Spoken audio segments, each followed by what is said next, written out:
No me puedo montar aquí sin darle los buenos días, primeramente, a todos.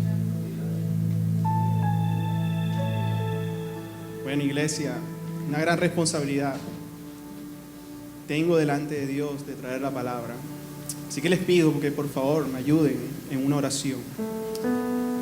Amado Padre Celestial, te doy gracias, mi Dios, por este gran privilegio, por poder transmitir y hablar tu palabra, mi Dios.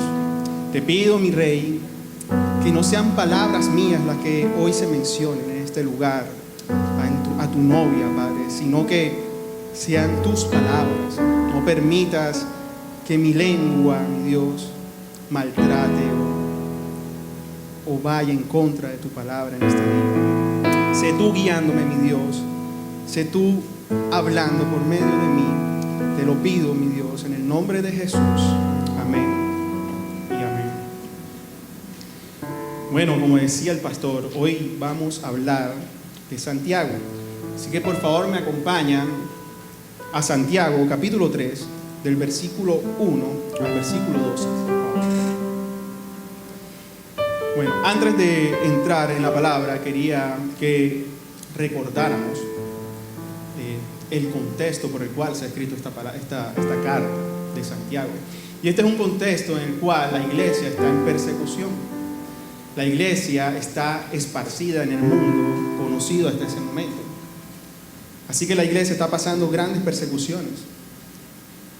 Y Santiago, entendiendo esto, envía carta a la iglesia esta que estaba esparcida.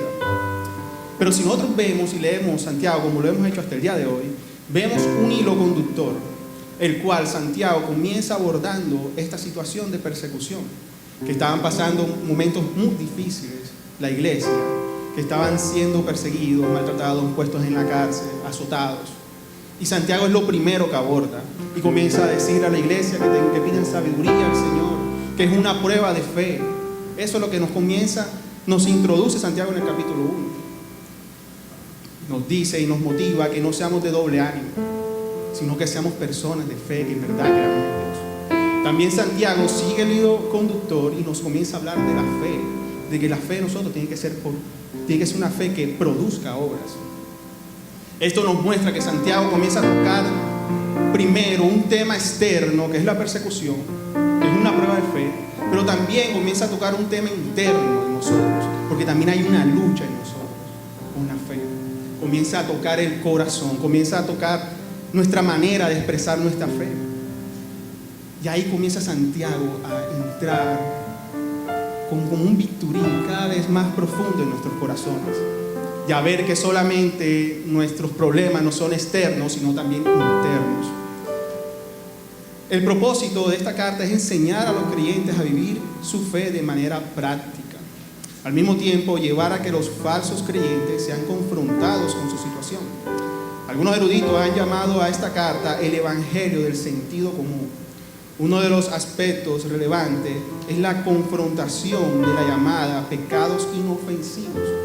Y hoy, justamente, en la parte que nos toca hablar hoy, va a ser uno de esos pecados que nosotros pensamos que son inofensivos, pero que son letales y que son capaces de dividir toda una iglesia y acabar con tu familia completamente. Y esto es la lengua, y por nombre hoy le pusimos el poder de la lengua. Como le decía, ahora que vamos a introducirnos en Santiago, tenemos que tener en cuenta la prédica que se dio el domingo pasado. Porque ahí comenzamos a hablar, comenzó el pastor a hablar de la fe que produce obras. Y no es que esto sea ahora otro tema, sino que sigue. Porque realmente esta carta de Santiago no tenía capítulos ni versículos. Eso se lo colocaron después para poder tener un mejor estudio de la palabra. Pero es una sola carta. Así que no podemos ignorar lo que se predicó el domingo pasado, sino que esto viene un hilo conductor. Así que ahora Santiago, después de hablar de la fe que produce obras, comienza Santiago ahora a ser más específico. Comienza Santiago ahora a tocar una parte que es la lengua. Y comienza a mostrarnos qué tan importante es esta para nosotros. Y comienza así. Vamos a comenzar a leer primero del 1 al 12 y después vamos a ir profundizando versículo por versículo para no perdernos nada de esta hermosa parte de la palabra. Y dice así, versículo 1. Hermanos míos, que no se hagan maestros muchos de ustedes, sabiendo que recibiremos un juicio más severo, porque todos fallamos de muchas maneras. Si alguien no falla en lo que dice, es un hombre perfecto, capaz también de refrenar todo el cuerpo. Ahora bien, si ponemos el freno en la boca de los caballos para que nos obedezcan, dirigimos también todo su cuerpo. Miren también las naves, aunque son tan grandes e impulsadas por fuertes vientos, son sin embargo dirigidas mediante un timón muy pequeño que por donde la voluntad del piloto quiere. Así también la lengua es un miembro pequeño y sin embargo se jacta de grandes cosas. Pues qué gran bosque se incendia por tan pequeño fuego. También la lengua es un fuego, un mundo de iniquidad. La lengua está puesta entre nuestros miembros, la cual contamina todo el cuerpo, es encendida por el infierno e inflama el curso de nuestra vida. Porque toda clase de fieras y de aves, de reptiles y de animales marinos puede domar y ha sido domado por el ser humano. Pero ningún hombre puede domar la lengua. Es un mal turbulento y lleno de veneno mortal. Con ella bendecimos a nuestro Señor y Padre, y con ella maldecimos a los hombres que han sido hechos a la imagen de Dios. De la misma boca proceden bendiciones y maldiciones.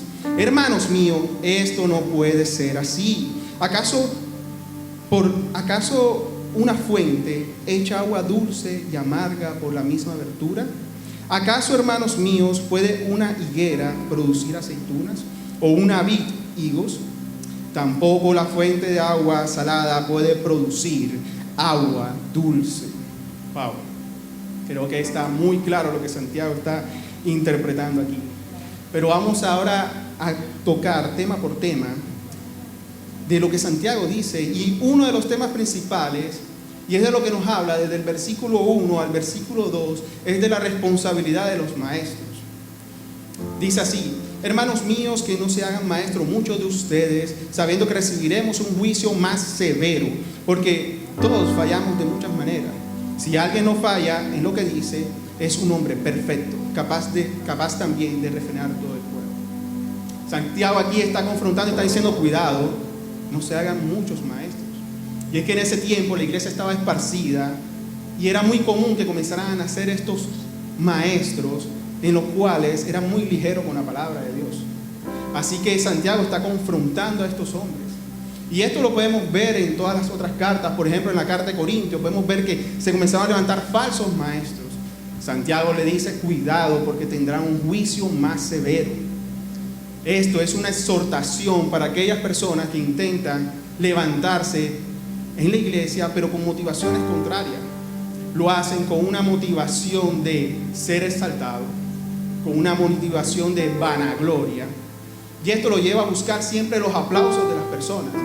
Y esto, a su vez, los lleva a torcer la palabra para buscar esos aplausos. Muchas veces cuando predicamos la palabra de Dios tal como es, no recibiremos aplausos. Quizás recibiremos lo contrario.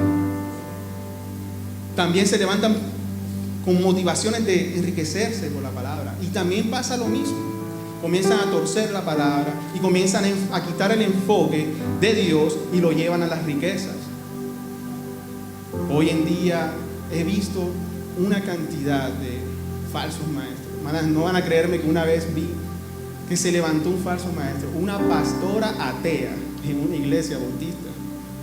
¿Qué habla esta pastora? Y utiliza la Biblia. Saca a Dios por completo y se enfoca en el hombre. Tenemos que ser muy cuidadosos de lo que estamos escuchando, de los maestros que tenemos al frente, incluso a mí que estoy enseñando ahora. Así que de esta manera Santiago no es que esté diciéndole a los líderes o a los maestros: hey, no, está haciendo una advertencia. Pero el hombre que es verdaderamente llamado por Dios entiende que será juzgado por sus palabras aún más severamente que a los que no están en Cristo. Esa es la gran responsabilidad de los líderes y maestros. Así que Santiago no está diciendo tampoco que los maestros son perfectos, porque aquí mismo lo dice, porque todos fallamos de muchas maneras, él mismo se incluye. Y es que siempre, cuando estamos hablando, cuando estamos actuando, siempre vamos a fallar, de alguna manera. Pero la diferencia es que el Espíritu Santo que está dentro de nosotros nos lleva a arrepentimiento. Así que el maestro se arrepiente, pide perdón al Señor, le pide perdón a la persona y sigue el camino. Ese es el enfoque de un maestro realmente que está enfocado en la palabra de Dios. Ahora ustedes me dirán, bueno, me estás hablando de maestro, de líderes, quizás yo no pienso ser pastor, no pienso ser maestro, o tengo otro llamado. Esto no es conmigo. Pues sí, es contigo. Porque esto es una carta que es para toda la iglesia. No simplemente se está enfocando en los maestros. Y te voy a decir algo, los maestros salen de la iglesia, no salen de otra parte. Así que esto es una palabra que nos compete a todos nosotros, a toda la iglesia. Y así sigo, y comienza Santiago a comenzar entonces a describir esta lengua. Y ahí vamos al segundo punto y ver el poder de la lengua. En el versículo del 3 al 4, Santiago comienza a comenzar a dibujarnos cómo es la lengua por medio de analogías. Y dice así: ahora bien, si ponemos el freno en la boca de los caballos para que nos obedezcan, dirigimos también todo su cuerpo. Miren también las naves, aunque son tan grandes e impulsadas por fuertes vientos, son sin embargo dirigidas mediante un timón muy pequeño por donde la voluntad del piloto quiere. Este es un llamado de Santiago a decir: ojo con la lengua. Mira el dominio que tiene la lengua en nosotros. ¿Por qué? Porque en la iglesia la fornicación se señala fuertemente. En la iglesia, cuando alguien está robando, es señalado fuertemente. Pero cuando alguien chismea, no pasa nada. Cuando alguien te echa un cuento, mira que el pastor, que no sé qué, no pasa nada, ¿verdad? Cuando dicen mentiras, hey, voy para el ensayo, no, que estoy en un trancón y apenas se está bañando, no pasa nada. ¿Sí o no? Porque José no mira, José no. Y es así. En la iglesia no se deja pasar por alto estas cosas, pero aquí Santiago comienza a decir: ojo, porque aunque tú ves que la lengua es un miembro muy pequeño, tiene el dominio de todo un cuerpo. Así que Santiago nos trae y nos exhorta en esto. Y también nos dice que ella es un timón, que es como un barco o como los caballos. La pregunta es: ¿quién está dirigiendo nuestra lengua? ¿Qué estamos hablando? ¿La lengua está sujeta a la palabra de Dios cuando hablamos? Esa es la gran pregunta que debemos hacernos en la iglesia en este momento. ¿Quién dirige nuestra lengua? Porque alguien la debe estar dirigiendo. Y después viene Santiago en el capítulo 3, del versículo 5 al 6, y nos describe lo letal que es la lengua. Y dice así: así también la lengua es un miembro pequeño y sin embargo se jacta de grandes cosas. Pues qué gran bosque se incendia con tan pequeño fuego. También la lengua es un fuego, un mundo de iniquidad. La lengua está puesta entre nuestros miembros, la cual contamina todo el cuerpo, es encendida por el infierno e inflama el curso de nuestra vida. Muestra lo letal que puede ser nuestra lengua, o lo que es nuestra lengua. Está diciendo: cuidado con lo que estás hablando. Está diciendo: cuidado con lo que estás diciendo. La lengua nos muestra que es en Reina Valera creo que dice una chispa. Una chispa prende un fuego, pero dice, y la lengua es un fuego, o sea, más grande que una chispa. Si una chispa solo prende un bosque, ¿cómo hará un fuego? Lo prenderá más rápido. ¿Qué quiere decir esto? ¿Qué está diciendo? Que la lengua no solamente nos contamina a nosotros, no solamente nosotros sufrimos, sino a las personas que nos rodean. La lengua puede dividir iglesias. Por medio de la lengua puedes dividir una empresa, acabar con una empresa. Puedes dividir familias. ¿Cuántas parejas hoy en día no se divorcian por falta de comunicación o por no tener una buena comunicación? Así que la lengua se place, dice la palabra, se place. Es como cuando te llegan y te dicen un chisme y tú estás que te explota. ¿Por qué? Porque la lengua quiere deleitarse diciendo ese chisme. La lengua se deleita diciendo una mentira. Es un manjar para ella. Así que debemos de tener mucho cuidado con la lengua. Después prosigue Santiago y del versículo 7 al 8 dice que nadie la ha podido domar. Dice así: porque toda clase de fieras y de aves, de reptiles y de animales marinos se pueden domar y ha sido domado por el ser humano, pero ningún hombre puede domar la lengua. Es un mal turbulento y lleno de veneno mortal. ¿Quién controla la lengua? Pienso que Santiago está poniendo esto en la iglesia. Entonces, ¿quién la controla? Pero dice que es un veneno mortal. Arriba dice que le inflama el infierno. Wow, cuán cuidadosos debemos de ser con nuestra lengua. Es un arma mortal en nuestra boca. Eso es lo que dice. ¿Y quién deja una bomba atómica a la deriva que la coja cualquier terrorista? Antes no la cuidan esas armas. Antes no tienen en custodia. Así nosotros deberíamos estar pendientes de nuestra boca, porque es un arma mortal que destruye. Pero nos podemos preguntar entonces, pero Dios, ¿por qué nos dio entonces la lengua? ¿Verdad? ¿Por qué puso esto en nuestra boca? ¿Cuál es el sentido? Y para eso debemos de ver el origen de la depravación de nuestra lengua. Y para eso tenemos que ir al principio, o sea, al Génesis, y ver qué fue lo que pasó allá exactamente, y de dónde viene este mal en nuestra boca, ¿verdad? Y así nos vamos para Génesis y vemos que Dios, cuando creó el hombre, Dios lo creó perfecto. El hombre no pecaba, no había mentiras, no había chismes.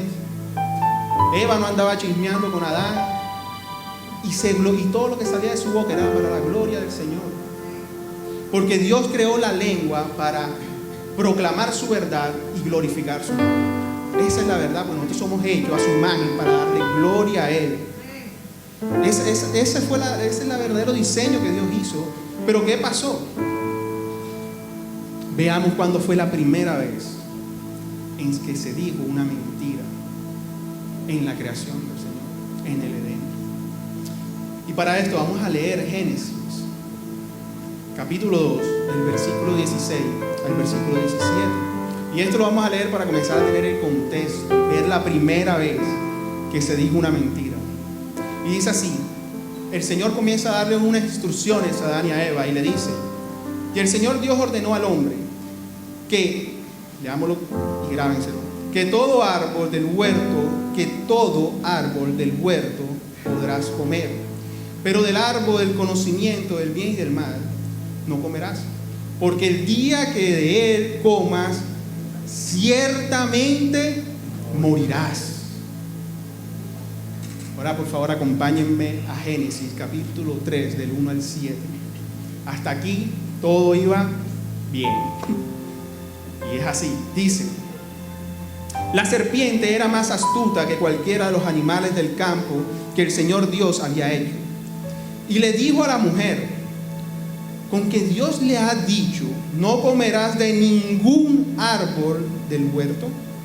La mujer respondió a la serpiente: del fruto del árbol del huerto podemos comer, pero del fruto del árbol que está en medio del huerto, Dios ha dicho, no comerás de él, ni lo tocarás, para que no mueran. Y la serpiente le dijo a la mujer: ciertamente no morirás, pues Dios sabe que el día que de él comas, se les abrirán los ojos y ustedes serán como Dios, conociendo el bien y el mal. Cuando la mujer vio que el árbol era bueno para comer y que era agradable a los ojos y que el árbol era deseable para alcanzar sabiduría, tomó de su fruto y comió. También dio a su marido que estaba con ella, o sea, Adán estaba ahí al ladito. Entonces aquí podemos ver cómo entró la mentira. Dios dijo que pueden comer de todos los árboles, menos del conocimiento y del bien y del mal. La serpiente dijo la primera mentira: no comerán, que no pueden comer de ningún árbol. Ahí está la primera mentira. Y la segunda mentira dice: ciertamente no morirán, cuando Dios había dicho que sí. Y por medio del pecado, ¿cuál es la paga del pecado? Muerte. Entonces mintió. Y ahí entró la primera vez la mentira. Y el hombre comió del fruto. Y entró la mentira en su vida. Y esto lo podemos ver rápidamente, cómo el hombre comienza a dejar de glorificar a Dios, de estar sujeto a la palabra de Dios, y ahí comienza el hombre a juzgar a Dios. ¿Y dónde lo vemos eso? Vayamos a Génesis, capítulo 3, al 12, ahí mismito, versículo 12. Y dice, Dios le está preguntando a Adán y a Eva, ¿por qué saben que están desnudos? ¿Qué pasó? Y mira lo que responde el hombre: la mujer que tú me diste por compañera me dio del árbol y yo comí. ¿Qué está haciendo Adán ahí? Está juzgando a Dios, está diciendo, yo pequé, Dios, por ti, porque tú me diste a esta mujer. Y muchas veces eso pasa hoy en la iglesia. ¿Por qué pecaste? ¿Por qué caíste en fornicación? ¿Por qué caíste en infidelidad? No, porque ella me comenzó a hablar y yo caí. Es culpa de ella, no es culpa mía. Así pasa, siempre culpamos. No, ¿por qué pecaste? No, porque el pastor no estaba pendiente de mí, es culpa de él. Él no estaba pendiente de mí, entonces yo pequé. Eso sí lo he escuchado varias veces. Entonces, hermano, mira cómo cambia enseguida la forma de hablar el hombre. Comienza a juzgar a Dios. O sea, ¿cómo vas a juzgar a Dios, al Creador? Al ser perfecto. Ahí entra el pecado. Quiero que analicemos y meditemos bien lo que estoy diciendo. Porque aquí llega la pregunta: ¿cuál es el origen de nuestras palabras? ¿De Dios o del Padre de la mentira? Fíjate, cuando estamos hablando mal, ¿a quién estamos representando? Exactamente. Así es. Entonces tenemos de ser cuidadosos. Mira lo que Santiago dice después, en el capítulo 3, del versículo 9 al 12. Y vamos, no sé si van viendo el hilo conductor. Y dice: con ella bendecimos a nuestro Señor y Padre, y con ella maldecimos a los hombres que han sido hechos a la imagen de Dios. De la misma boca procede bendición y maldición. Hermanos míos, esto no puede ser. ¿Acaso una fuente echa agua dulce y amarga por la misma abertura? ¿Acaso, hermanos míos, puede una higuera producir aceitunas o una vid higos? Tampoco la fuente de agua salada puede producir agua dulce.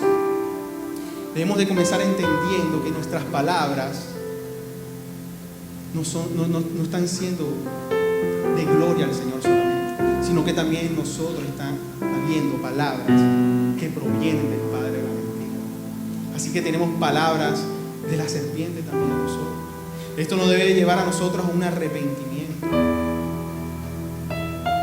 Y nuestro problema en sí, hermanos míos, no es tampoco de la técnica con que hablemos, sino que esto también nos debe llevar que tenemos un problema en nuestro corazón.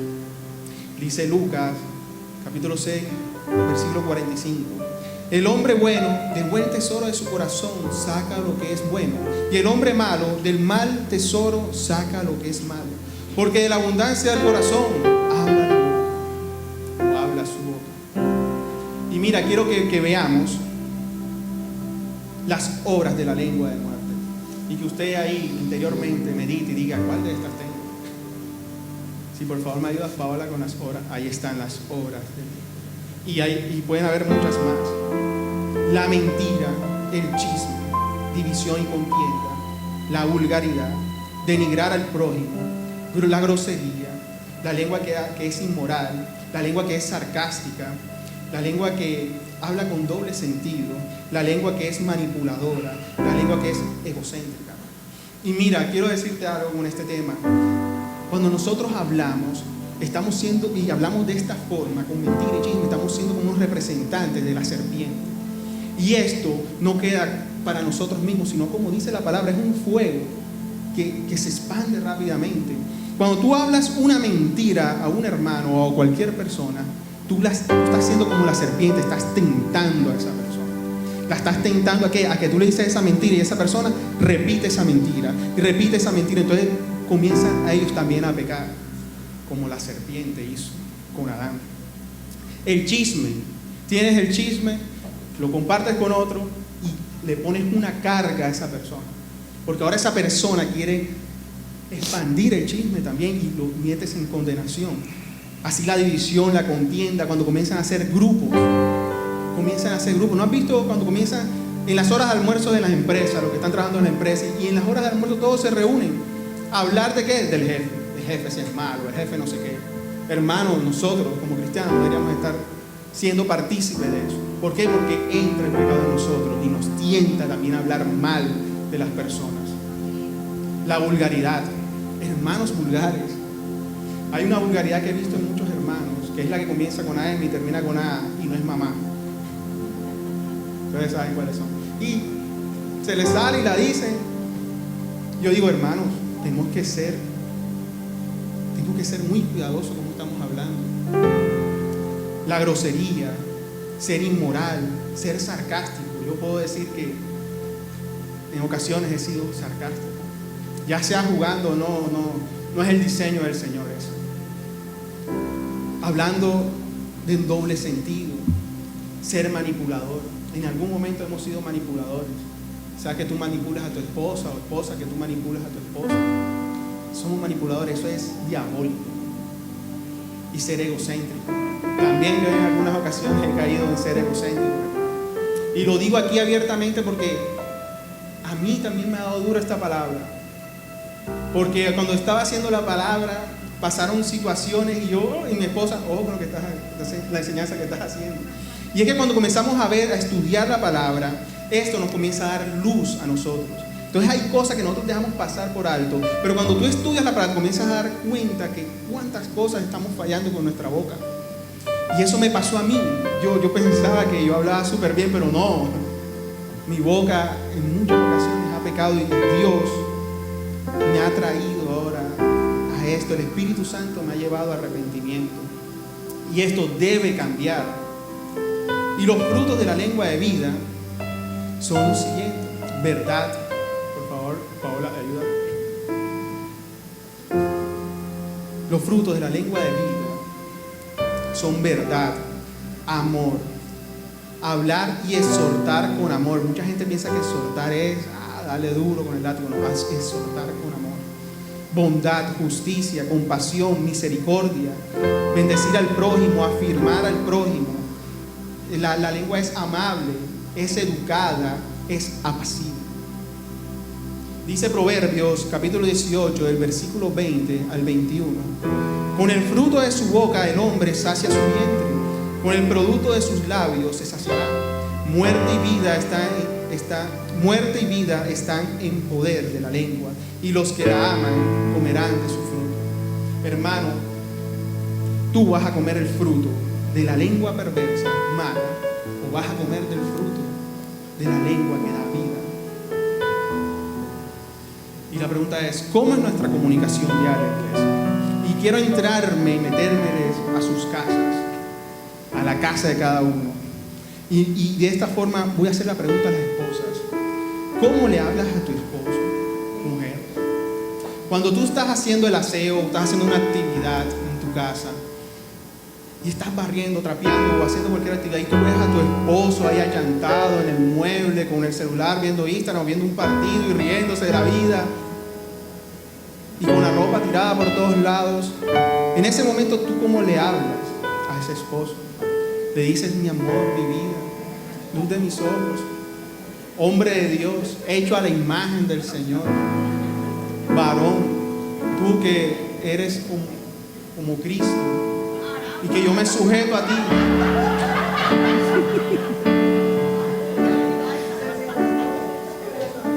Oye,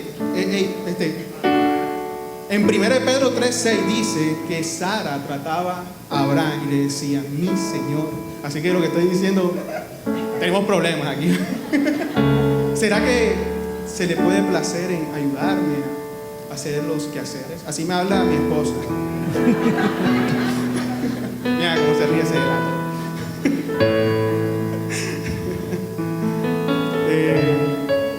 ¿Será que se place?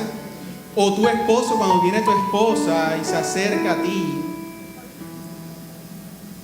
y viene con la cantaleta: oye, tú que estás ahí tirado, no haces nada por la vida, Andas nada más pegada en el Instagram, levántate, ayúdame a barrer, crees que yo soy tu sirvienta o qué es lo que te pasa.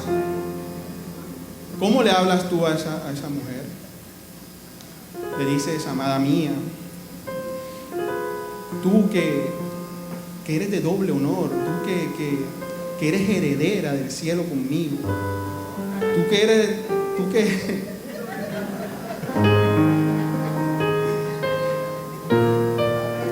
a ti me dirijo y te digo, perdóname porque sí, he trabajado mucho, me he sentido cansado y quise hoy tomarme un rato, pero ahora mismo me levanto y te ayudo a los quehaceres de la casa. Hermanos, recuerden que le estamos hablando a la imagen del Señor. Ese hombre, mujer, aunque tú lo veas gordo, calvo, maluco, representa la imagen de Dios. Muy distorsionada, pero la representa. Y tu hombre a la mujer, esa mujer cantaletosa, representa la imagen de Dios. Y tienes que amarla y respetarla como tal. Dice 1 Pedro 3, el capítulo 3 del versículo 7, ustedes maridos igualmente convivan de manera comprensiva con sus mujeres. Dirán algunos, pero yo no comprendo a esta mujer, pero bueno, dice comprensiva con sus mujeres, como un vaso más frágil, puesto que es mujer, dándole honor por ser heredera como ustedes de la gracia de la vida, para que sus oraciones no sean estorbadas. ¿Cómo estamos tratando a nuestro prójimo? Es la gran pregunta. Mujeres, ¿cómo tratan a sus hijos? Hijos, ¿cómo están tratando a sus padres? Recuerden que uno de los mandamientos que tiene promesa es honrarás a padre y madre. Y no solamente en presencia de ellos, sino aún cuando no estás en presencia de ellos. ¿Cómo haces cuando estás hablando con tus amigos de tus padres? ¿Los honras? ¿O estás hablando mal de ellos? Ese viejo no me deja salir, no sé qué es lo que le pasa, no entiende que son otros tiempos. ¿O estás sujeto y hablas siempre bien de él? Honrar a padre y madre. Y dice aquí Santiago, esto no puede ser así, pues somos hijos de Dios realmente. Por eso no puede ser así. Mira lo que dice Jesús de los que hablan mentiras. Dice Juan, capítulo 8, versículo 44. Ustedes son de su padre el diablo y quieren hacer los deseos de su padre. Él fue un asesino desde el principio y no se ha mantenido en la verdad porque no hay verdad en él. Cuando habla mentira, habla de su propia naturaleza, porque es mentiroso y el padre de las mentiras. Aquí Jesús está diciéndoles a los fariseos, ustedes mienten, ustedes hablan de esta forma porque son de su padre, el diablo, el padre de las mentiras. Wow. Cuán cuidadosos debemos de ser con nuestras palabras. Pero lo impresionante aquí que queremos seguir tocando es que dice Santiago que ningún hombre puede dominar la lengua. Y es que solo en Cristo, hermanos, y por medio del Espíritu Santo lo podemos hacer. Dice Santiago, capítulo 3, del versículo 8 al 12, lo siguiente. Pero ningún hombre puede domar la lengua. Es un mal turbulento y lleno de veneno mortal. Con ella bendecimos a nuestro Señor y Padre, y con ella maldecimos a los hombres, que han sido hechos a la imagen de Dios. De la misma boca proceden bendiciones y maldiciones. Hermanos míos, esto no puede ser. ¿Acaso una fuente hecha agua dulce y amarga por la misma abertura? ¿Acaso, hermanos míos, puede una higuera producir aceitunas y una vid higos? Tampoco la fuente de agua salada puede producir agua dulce. En este quinto punto podemos profundizar que Santiago dice ningún hombre puede, ningún hombre puede. Y es que es verdad, traigámoslos ahora a nuestras vidas. Muchas personas intentan hacer esto en sus fuerzas, o intentamos hacer esto en sus fuerzas. Y podemos verlo en el matrimonio o en nuestras relaciones muchas veces. No sé si se han percatado que muchas veces hay una persona que comienza a tener conflictos, digámoslos en pareja, con su esposo o su esposa, pero esta persona no dice nada. Hubo un conflicto, un choque fuerte, y después tú ves y ves como que, uy, ella no dijo nada, o la mujer dice, no dijo nada, parece que, bueno, está madurando en Cristo. Y así otro choque, hace una cosa mal, el hombre se comporta, y así pasa, y y tú ves que la persona, wow, está levitando, no te dice nada, no te reprocha nada.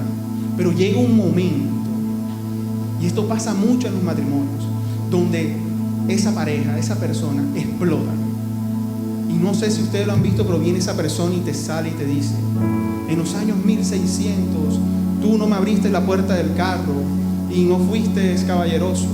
El día tal, con fecha tal, te has vestido en tal forma, en el restaurante tal, comimos tal cuestión, tenías un perfume que olía de esta manera. Ese día tú hiciste esto que me ofendió.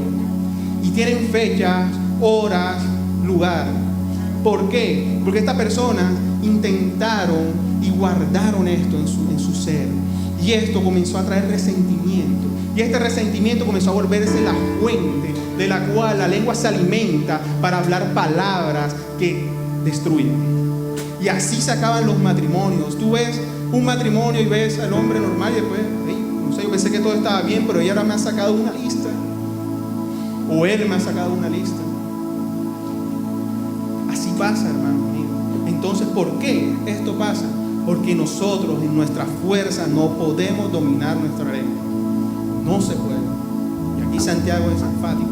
Pareciera que se contradice cuando dice el hombre no puede dominar la lengua. Pero después nos dice, esto no puede ser así. Entonces podrías pensar, ¿pero cómo así? No. Santiago está diciendo, esto no puede ser así.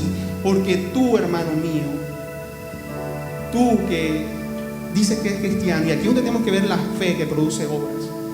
Tú que eres cristiano, tú que tienes la fuente de vida, no puedes estar mostrando palabras de muerte.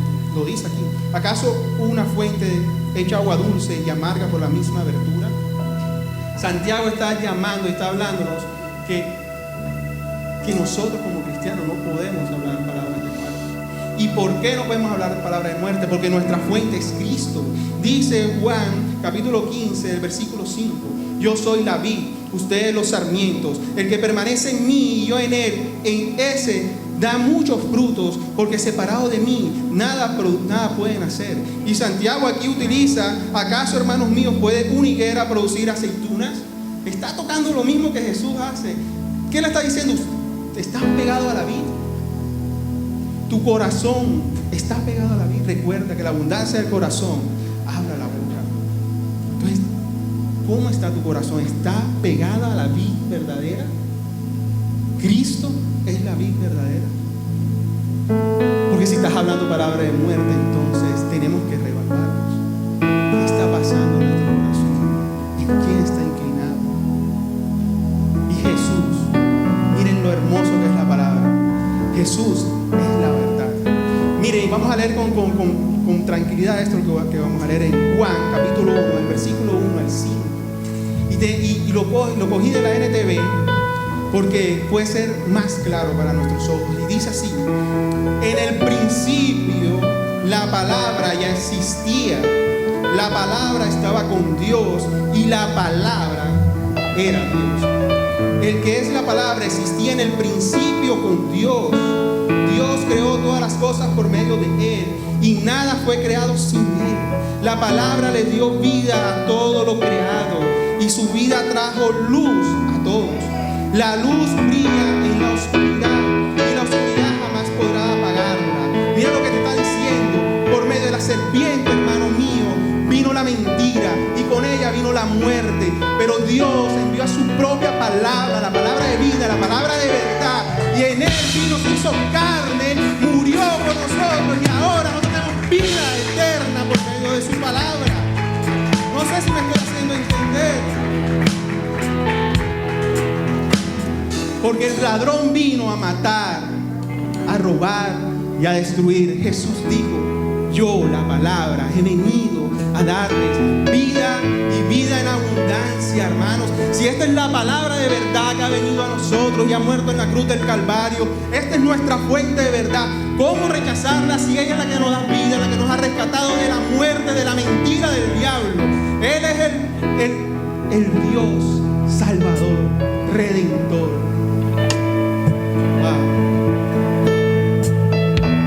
No solamente nos ha dejado solos, hermanos, Él nos envió al Espíritu Santo de Dios, al Paráclito, paracleto, para que trajernos convencimiento de pecado. Eso dice Juan 16, 27 al 8. Pidámosle al Señor perdón. Hermanos, Cristo murió en la cruz del Calvario por nosotros. Él nos compró con precio de sangre. Ahora somos adoptados por Cristo. Ahora somos hijos del Señor Altísimo. Y los hijos del Señor Altísimo hablan palabras de verdad. Porque el hijo se parece al Padre. Tú no te pareces, no te puedes parecer al diablo. Tienes que parecerte al Padre, al Señor, al Rey de Reyes, a la palabra de verdad, al Verbo hecho carne, hermanos. No sé si se pueden poner de pie. Vamos a orar al Señor. Padre, dile, todos hemos pecado delante de ti, mi Dios. Hemos hablado palabras de muerte y no hemos hablado tu palabra, que está representada en ti, Dios, el cual es la verdad. Porque tú no tienes palabras de verdad, Señor, sino que tú eres la verdad. Y aquí tenemos que decir, Señor, ¿a quién iremos, Señor? ¿A quién iré? A ti que tienes palabras. ¿A quién iré?